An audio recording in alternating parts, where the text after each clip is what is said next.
I'm not sure where everybody is. I did not hear from anybody, so I'm assuming they're all okay. But we will pray that some of them will wander in as we get started this morning.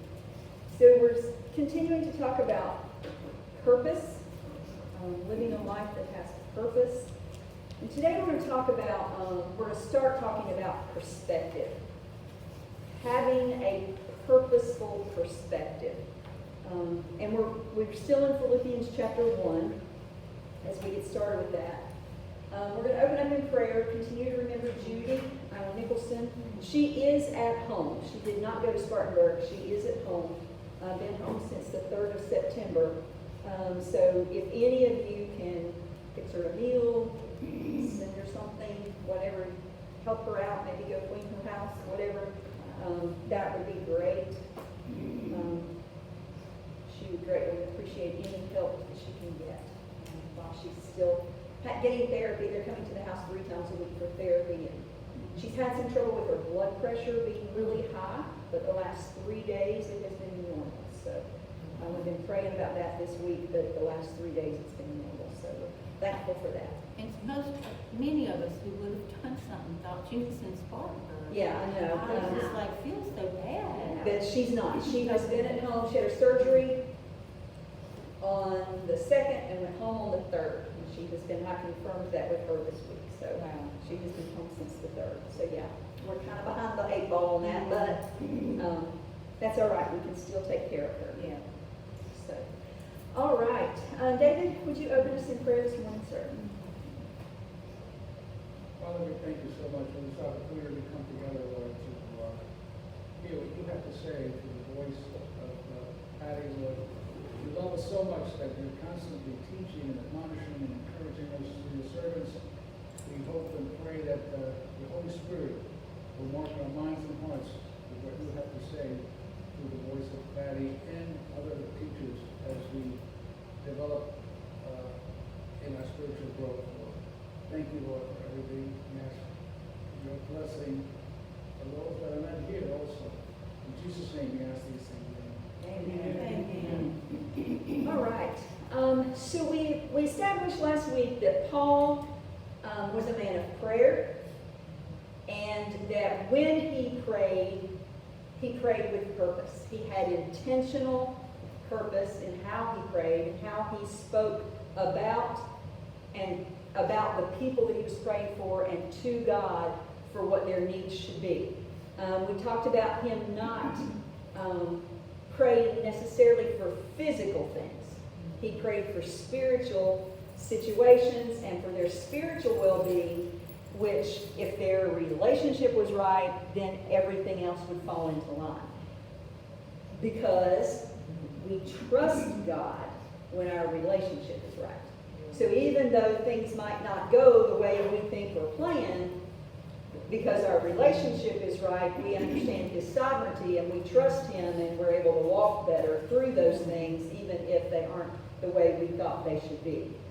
So if we aren't purposeful in prayer, as we're wrapping that up, then we're going to waste our lives on things that don't really matter.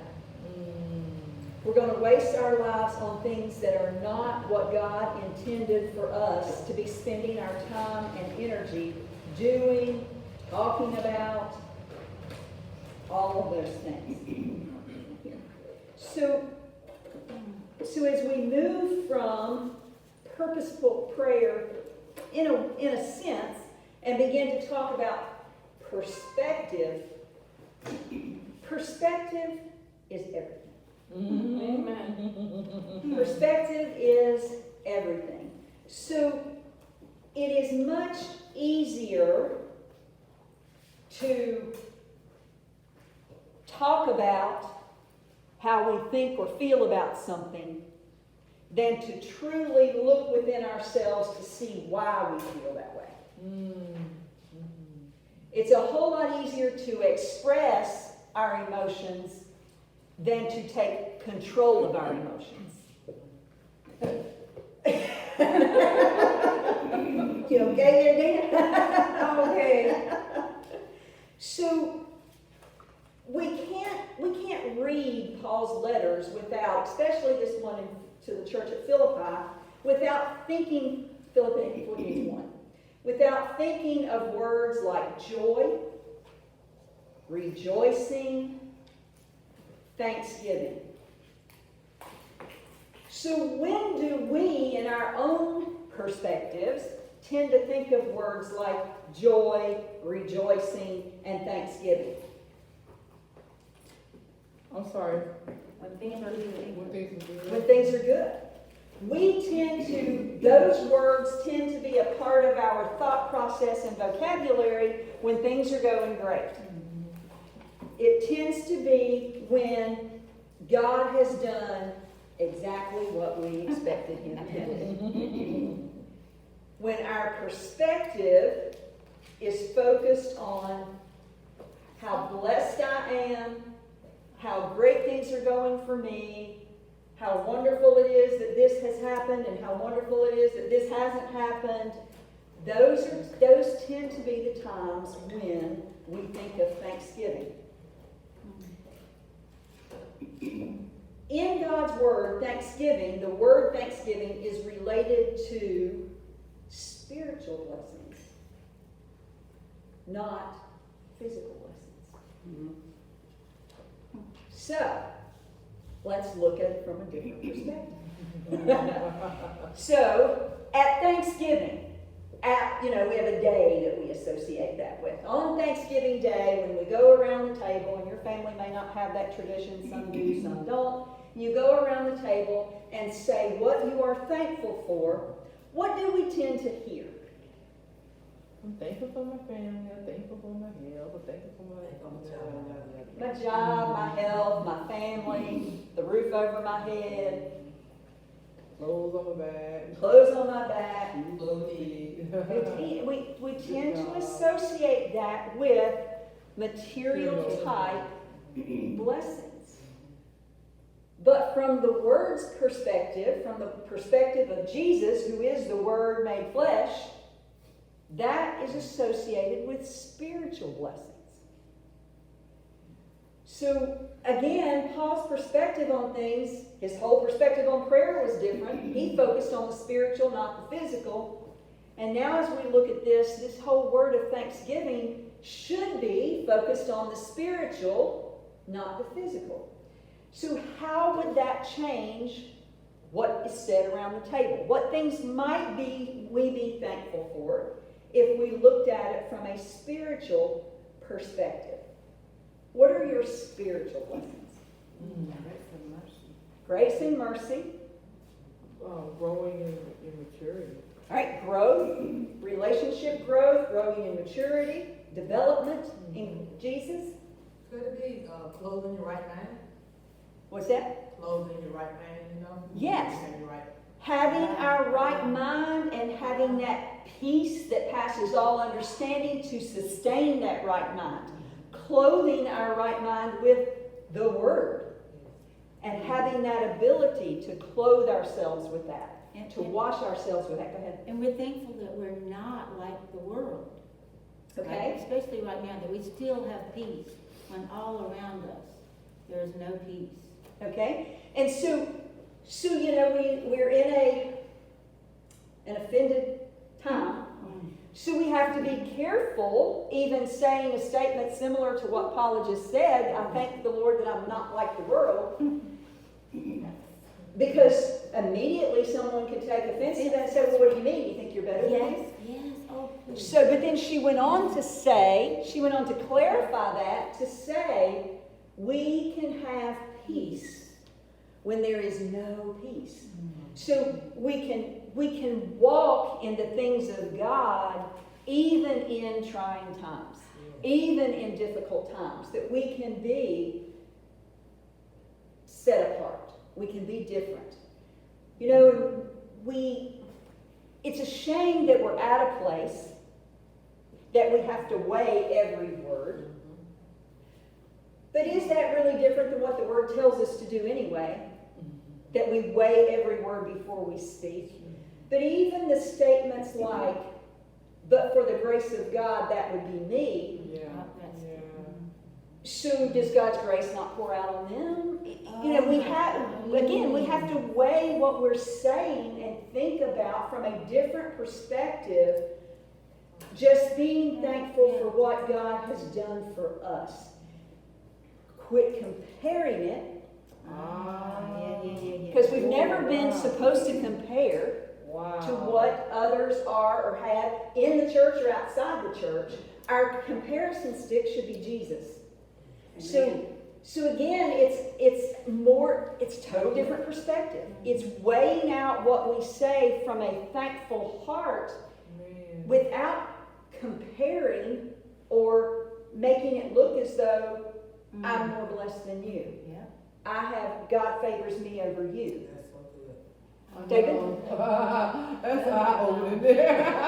You know, we don't think about those things because our perspective is we're thankful. Yeah. But we don't weigh it out to how we're coming across as being better than or something more than or more blessed than someone less fortunate or someone who does not have those things, maybe because they've chosen not to walk in those things. But that still doesn't make them less than us. Yeah, one of the things I've been able to experience during this isolation with COVID, most of us have been able to worship despite the fact that we're isolated. Yes. And that we should be thankful for. Yes. I don't know if it's So freedom of worship has taken on a new perspective. Because freedom of worship, what Patti's mind has always thought about is we can go to church publicly and we can worship without the fear of the government coming in and shutting us down. We can worship without the fear of being shot or being carried out and beheaded. We have this freedom of worship. But as David said, in this whole new era that we're in, this whole isolation, we have the freedom to worship God wherever we are. And just because I maybe can't get to a corporate worship service, maybe just because I can't get to a place where I can have a prayer meeting with my friends, and thank God we're able to do that right now, but I still have the desire, number one, the ability, number two, and the relationship with God that He will meet me wherever I am. So that freedom of worship is a whole different perspective now, is I am free to worship Him in my car. I am free to worship Him in my home. I am free to worship Him in my prayer closet. I am free to worship Him when I'm in the grocery store. Do I have to make a spectacle of myself? No. But that freedom of worship, because worship is my heart, my spirit, recognizing who He is and who I am in comparison to who He is. And so, yes, it's given us that freedom of worship in a whole different way. Was always there.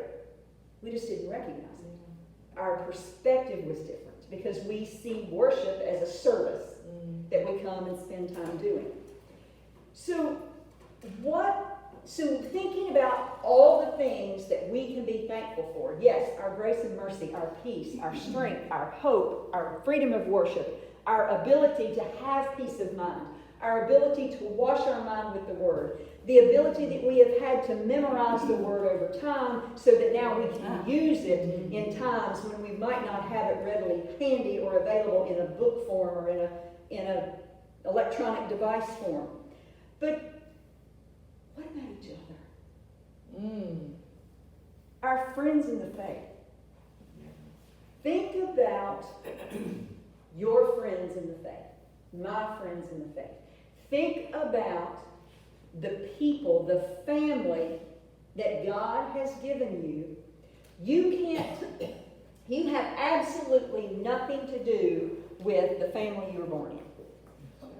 Whether we still like to have choice there, but that's one place God didn't give us choice.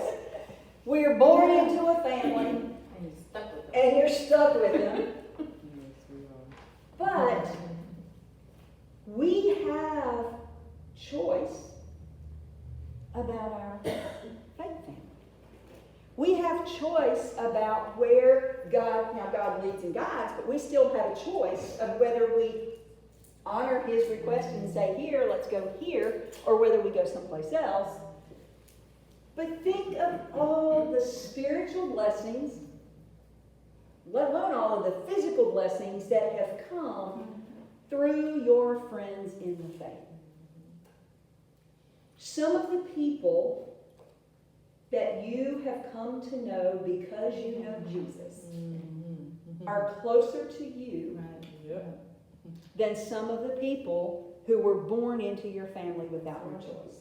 That's right. But wasn't it God's choice that they be our family? Who are biological or Yeah, our biological. Yes, they were God's choice that they would be our biological family. Absolutely. But every single one of them have a choice As far as whether they're gonna as be to the how spirit- whether they follow God or not. So God put us all together, but with that comes a lot of problems sometimes. Yeah. Oh, yeah. Because people choose. In a faith family, we've all at least made the common decision to Yeah. pursue a relationship with God. Yeah. And through that, we build lasting relationships. Some of the people that you are the closest to, you were not born related to. That's right. But God has allowed that blessing, that kinship, that family through Christ. We don't live this life in isolation. Yeah. We don't live this Christian life in isolation. We can't. But, I was gonna, I was thinking too, yes, we as believers, we do make a choice as to, whether we are, gonna follow Jesus or not. But, the type of people sometimes, their personalities or whatnot, that God puts into the body can be kind of like the family thing. Sure. Our birth family thing. But the good thing though is that, again, they have a mind to be, like Right. Christ. But yeah, Choice has never been taken away. Yeah. So yes, even though within a faith family there's that commonality that we've all chosen to follow after, to work on a relationship with Jesus, not everybody does it the same. Not everybody is committed to it. There's varying degrees of that as well. But that's part of the beauty of relationship. And that's why God says iron sharpens iron. When he tells us in his word that iron sharpens iron, there are rough edges on all of us that need to come off. And God uniquely, strategically places people in our lives for that purpose. Now, some of us are going to be smooth as silk when it's all said and done. We've got some folks in our life that are rubbing off those rough edges a lot. Or maybe we're that person that's rubbing off those rough edges to somebody else. We don't look at it from that perspective too often, that maybe I'm the friction. Maybe I'm the one that's filing off that stuff. So all of that is part of God's plan, but we all have a choice in that plan. We all have a choice as to whether we allow God to use us in the way that he designed us. In Philippi, so we think about where Paul was. Paul was in prison. He had been beaten. He had been starved. He was in a really bad spot. But he's writing this letter that's full of joy and full of thankfulness and full of appreciation to the church at Philippi for one very specific reason. They had stood by him. Through the thick and thin, they had supported him. They had prayerfully supported him. They had financially supported him. They had stayed with him through everything he went through. Now, Paul suffered all of these things for the gospel. Everything he went through was because he refused to back down, refused to do what man said, and did what God said instead. That was, all of these things happened to him because of that. What perspectives could the people have taken related to that? And I'm sure some did. That he's a failure. All right, that he's a failure. Because he's in jail. Because he's in jail. Oh, Okay. What else? What other perspectives? What's the common one that we're facing right now? He's isolated. He's isolated. Okay? So he doesn't Oh. know. He doesn't know what we're going through. he doesn't know what we're going through because he's off in a jail. He's got 3 meals a day and we're out here fighting it. Okay, that's another perspective. What's another one, though, that is a perspective right now for some? Why didn't he just do what the law said to do? Oh. Why didn't he just do what they told him and he wouldn't be in jail right now? But see, he chose to listen to God. He chose to do, not be rebellious, not be rebellious, but to do what God told him to do when the authorities were simply trying to stop the gospel. That was what the whole motive behind it was stopping the gospel. They didn't want him to preach. They didn't want him telling the message. It was the same thing when Jesus was walking the earth. They didn't want him to preach. He had not broken any laws except for the man-made laws to stop the gospel. So some of them could have said, well, he should have just done what they said to do. Make the cake. If he had not, Make the cake. if he had not kept preaching, he wouldn't be in jail. And so the perspective of the people could have taken a lot of different avenues. That's good. But the church at Philippi stuck with him. And they said, you know what? You did what God told you to do, and anybody who's doing what God told them to do, we're with you. Yeah. We're going to be obedient. We're going to be supportive. We're going to continue to support you. And that is why Paul, with joy, is writing back to them and saying, every time I think of you, it brings joy to my heart. This oppression or attack against Paul, was it primarily from the Jews? Is Yes. that correct? Yes, the Jewish leaders. So remember, Paul was a Jewish leader. Right. He was up there in the Sanhedrin. He was one of their most learned, studied scholars. And he has now had an encounter with Jesus, and he is now preaching a message that is contrary to everything he thought. So what he used to stand against and kill people for, he is now supporting. And they feel like, the Jews feel like he's a traitor.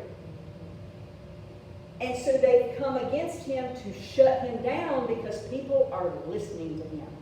Because who has a better message than a changed life? That's right. That's right. That's right. Who has a better message than a changed life? I've been there, and now I'm here, and let me tell you about there and here. I can tell you with 100% accuracy what that's like, and what that'll get you, and what this is like, and what this will get you. So he was having a voice that was heard because of his experience, and they didn't like it. The Jews were coming against him, the Sanhedrin, the leaders. They were against him because he was not teaching the law anymore. He was not upholding their tradition and religious standard anymore. He was teaching Jesus. He was teaching what he had come to know. So, think about Saul. And think about Saul's perspective and who Saul was before his name was changed to Paul. What was his perspective then?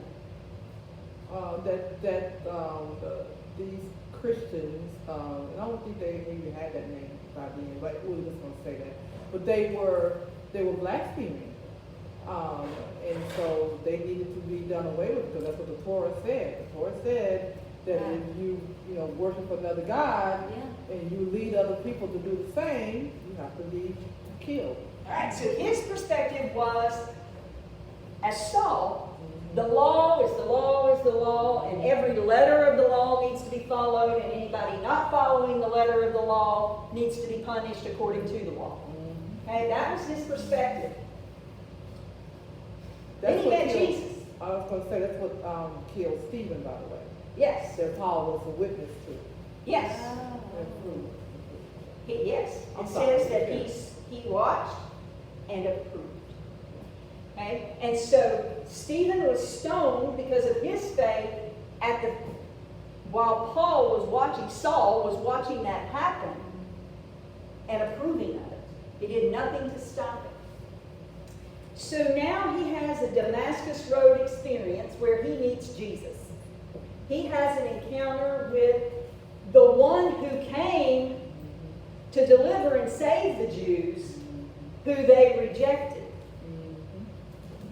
So they're seeking the Messiah and rejecting him all at the same time.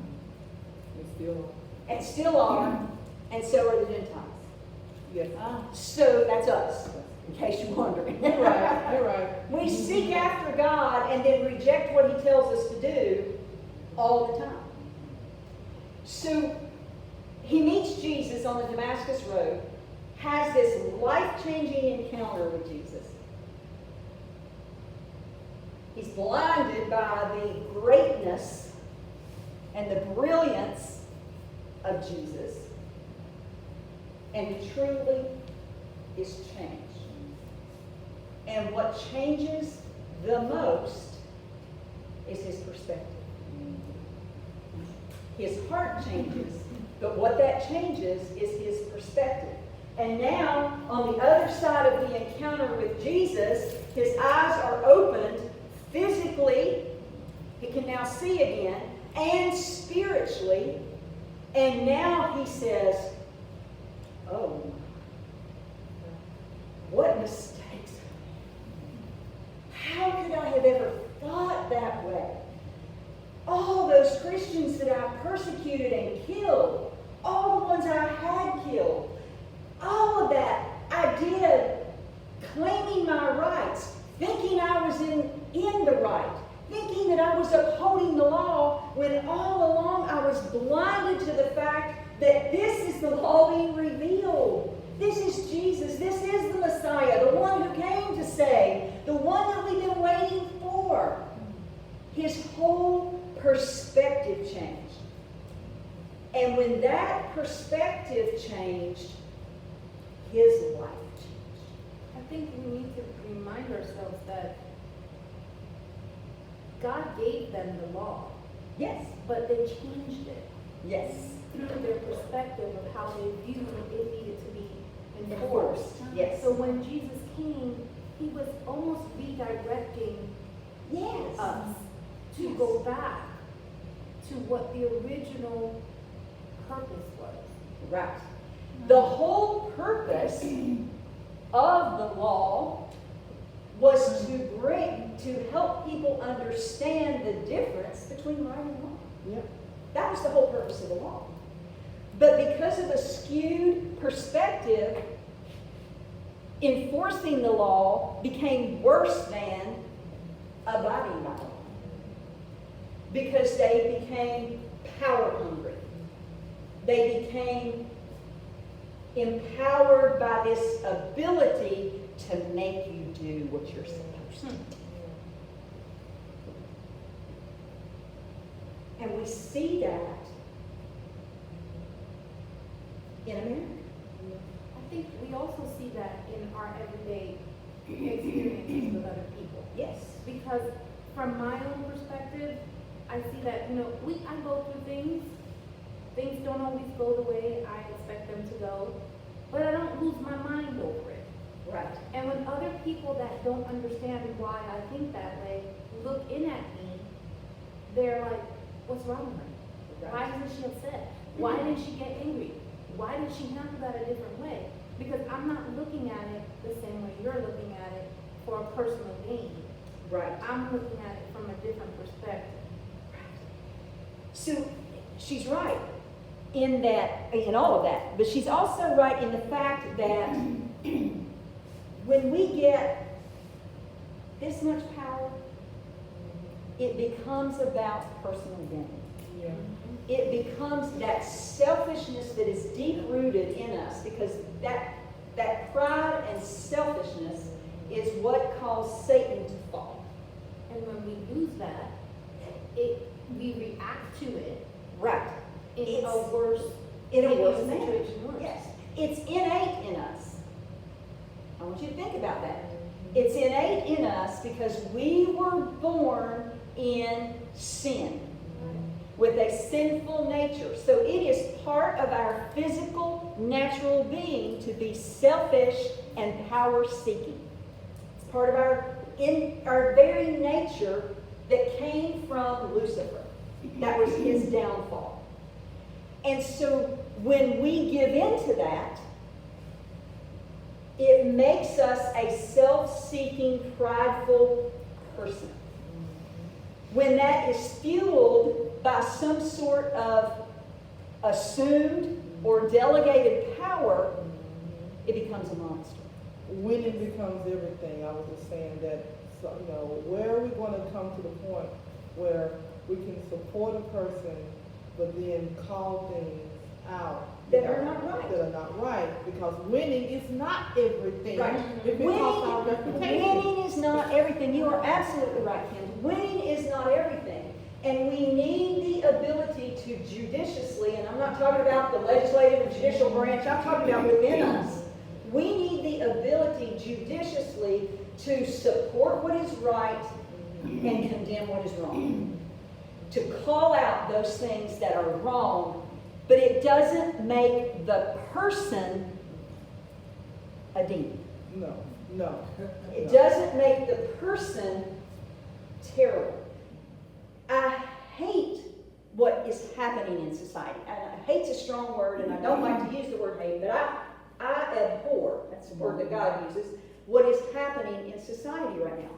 Because it doesn't matter what decision any one person makes, it's either far wrong or far right, and they're either a horrible person or a great person because of that one decision. And one decision does not make a person. So we have to get back to the place where we understand, as Paul did, that there are good and bad in everything. Yeah. And we have to recognize that, and when we count it all joy because of how you've supported me, every time I pray for you, I think about that. But let me go on down to verse 27 and say, whatever happens, conduct yourselves in a manner worthy of the gospel of Christ. Let me call you out a little bit. I love you. You're great. You're great supporters of me. You've stood with me through thick and thin. I think of you with nothing but joy. I pray for you every day. But I don't want you to miss the mark. So let me do a little correcting here. See, Paul understood that perspective. Paul understood this perspective that you can go out and support someone who's doing a good job and risking their life and saving people and protecting people, and it be okay. But if that person gets within themselves and takes that power and uses it inappropriately, they need to be called out. That doesn't make them a horrible monster. It makes them human and having made a bad choice. And they need to be disciplined, corrected, not punished, disciplined so that they can get back on the right track and have a chance of fixing their mistake. But if we continue in the path in the church, in the path in the world, in the path in the government, in the path in every arena that we're doing this in, where we are crucifying everyone who makes a decision that opposes what I think, we're going to have anarchy. We're going to have civil war. We're going to have hatred. We're not going to have a united church. We're not going to have a united country. We are going to have total anarchy and chaos. So we have to understand, as Paula, did you have a comment? Yeah, because when I think about when I was saved, I was a Democrat, and then when I got saved, God spoke to me about abortion, and now I'm a Republican, and that's just one decision. It's one issue. Yeah. You know? Right, and so we all, I can say that boldly, we all have made some really bad, stupid decisions. We have. But if we were crucified for every one of them, put in the media, hung out to dry for every bad decision we made, where would we be, Esther? That's right. Oh. Right, we have no grace. No grace. There would be no grace. But thank God we have grace. But you know where this has to start? In my heart first, then in my home, then in my church, and then it can get to the world. Amen. But when my heart says, oh, well, he put that sticker on his helmet, so I can't support him anymore. He's a 19-year-old kid, for goodness sakes, that doesn't know what he even believes. Leave him alone and help him learn what he's saying and let him choose if that's really what he believes or not. And walk with him and teach him and help him to grow up to be an adult. Don't crucify him because he went with his peers or because he didn't go with his peers. We have to understand that people were created by God in his likeness, and it is his desire that all would come to repentance. That's right. I can't bring anybody to repentance that I'm judging. I can't bring condemnation on people and ever get them to the place where they understand the difference between that and conviction from God. I was having a conversation yesterday about, Ginsburg dying, and I, my heart, it breaks because in all likelihood she probably is not, in heaven, whatever. And I don't know much about her or anything, and then someone responded, well, there's a church on every corner, blah, blah, blah, blah, blah, blah. And I was like, but still, she's a human being that Jesus died for. Every life that Jesus brought into existence, Right. it is his desire that they come to repentance. We get to choose that individually. Yeah. Individually, we get to choose that. Now, I had a discussion with a young lady last night on the telephone, called me, and she was telling me about her clinical experience in the neonatal intensive care unit. And she was talking about this poor little baby that was born at 23 weeks and how devastating this child was and how they were working so hard to save it, and the parents didn't want to give up, and they were just pushing, and this poor baby was just suffering and suffering and suffering, and that she just didn't think neonatal intensive care unit was going to be what she ended up doing, because this was just torture, and in her opinion, in her perspective. And so I asked her, I said, how many babies do you think were born at 23 weeks that because of the efforts that you saw, that while it looks like, feels like in your heart is torture, have changed the world in some way because somebody gave them a chance?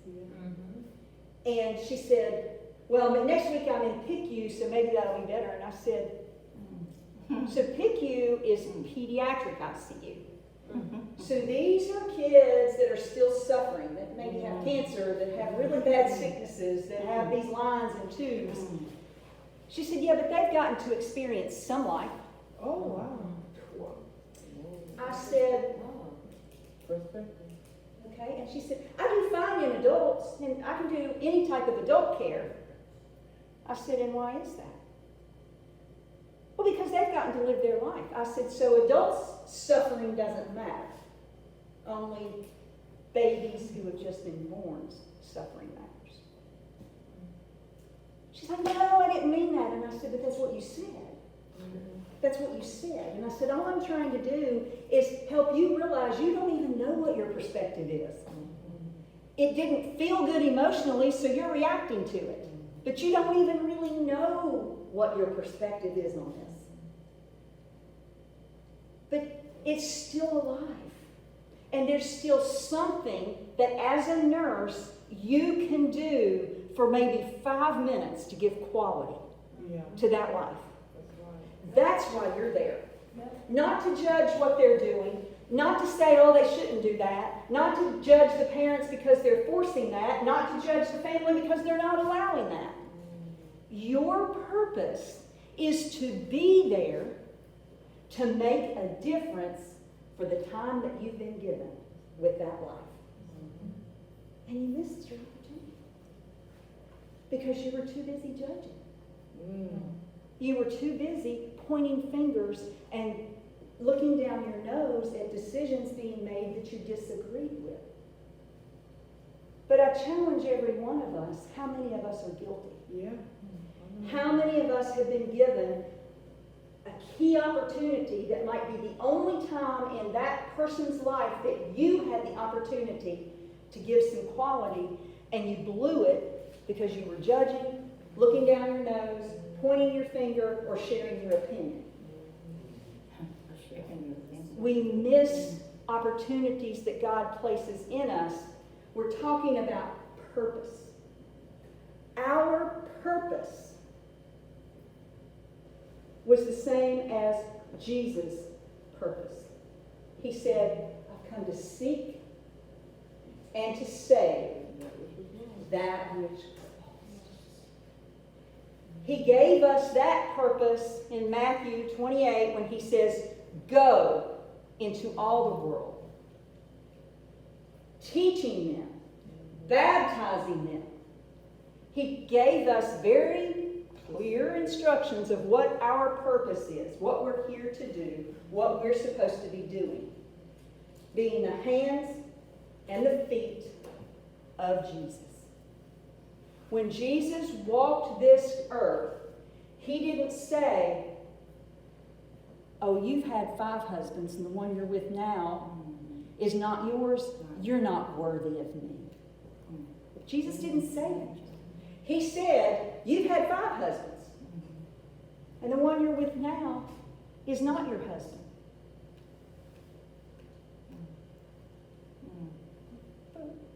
Where are your accusers again?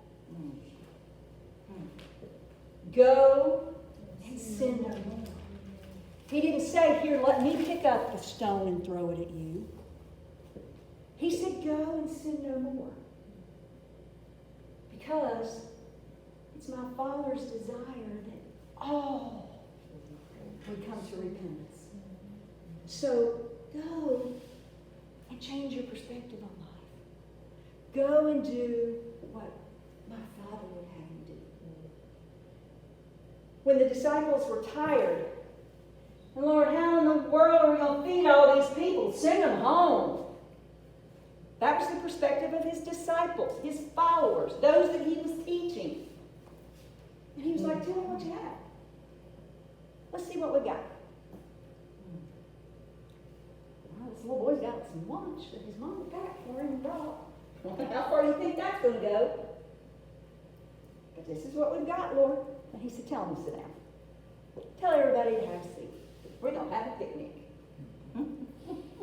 And he blessed it, and they fed every person there. The men were the only ones that were counted in the census, in the number. But they also fed the women and children that were there. And they had 12 baskets left over. Because Jesus' perspective was different than the disciples' perspective. They wanted to be done with them and send them home and let them find their own food the best way they knew how. Jesus said, let's use what's in our hands. Let's use what we have and do something with it. So what's in your hands? What do you have that you can do something with?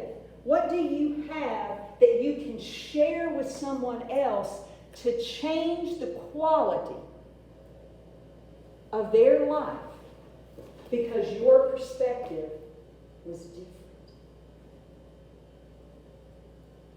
I can't help anybody that I'm judging. You say, but I don't have a prejudice bone in my body. You're a liar. I'm just going to put it out there. There is something that when it comes and hits you right in the face, you're going to judge. You may not even be 100% aware of your prejudice, but you have something. You have something that God, because you're still here on earth. You're not perfect yet. And there is something that God has not yet revealed to you, or maybe He has and you haven't worked it out yet, that you take offense to in someone else. And until we remove those biases, we remove those prejudices, we remove those things that keep us from loving unconditionally. I love that team until, I love that coach until, that's not unconditional. The until makes it not unconditional. Okay? Love is love regardless of the circumstances. So, do you have to applaud everything? No. Like Kim said, we have to get to a place where we're able to say, this is what you do great. You are phenomenal. You are going to go places with this. This is amazing, and I thank God for that gift in you. What do you think about this area? How can we get better here? That's what we have to be willing to do instead of carrying the picket sign, coming out boldly and condemning. We have to learn how to bridge the gap. God builds bridges, not fences. That's right. Not walls. God tears down walls. Yes. We've got to learn to do the same thing. So, oh my goodness, our time is up. All right, so when we pick up next week, we're going to be in verse 12 in Philippians chapter 1. Where Paul's perspective begins to talk about how he sees his circumstances in prison. What his perspective is on where he is and why he's there, and how God is using that for them and for others. How God is using Paul's condition, Paul's circumstance. There's story after story that we could look at with that. Joseph. That could have gone a whole lot of different ways depending on perspective. If Joseph had taken the perspective, Oh, you just wait, brothers. My day will come, and you're going to be at my feet, and you just wait. If he'd have taken that perspective, the story would have been totally different.